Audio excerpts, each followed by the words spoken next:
Hello, কে বলছেন? আপনি আমায় চিনবেন না ম্যাডাম। কে আপনি? আমি সেই ড্রাইভার যে আপনার জীবনটাকে সাজিয়ে দিতে অক্লান্ত পরিশ্রম করে ওই মহাসড়কে মৃত্যুর সাথে যুদ্ধ করেছে। ও আচ্ছা, আপনি চিনতে পেরেছেন তাহলে? আমি তো ভাবছি চিনবেনই না। ফোন দিয়েছেন কেন?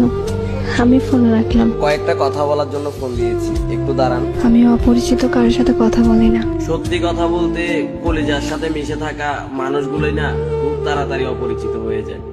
তো তো আর কিছু না, শুনলাম কাল নাকি আপনার বিয়ে। বিয়ের কথা জানেন, তাহলে এখন বলতেছেন কেন?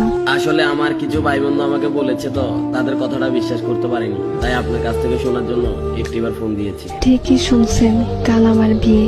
কি বলবেন তাড়াতাড়ি বলেন। আর কিছুই বলার নেই, শুধু একটাই প্রশ্ন, আমার কি দোষ ছিল? আমার ভালোবাসায় তো কোনো কমতি ছিল না, শুধু পেশায় ড্রাইভার বলে আজ আমায় ছেড়ে কোনো প্রতিষ্ঠিত ছেলের হাত ধরে চলে যাচ্ছ তুমি।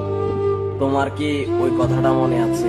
কি কথা? তোমায় না বলেছিলাম আমি পেশায় ড্রাইভার বলে কোনো একদিন আমায় ছেড়ে কোনো এক প্রতিষ্ঠিত ছেলের হাত ধরে চলে যাবা? সেদিন তুমি বলেছিলে কখনোই না। দেখছো, আজ আমার কথাটাই সত্যি হয়ে গেল।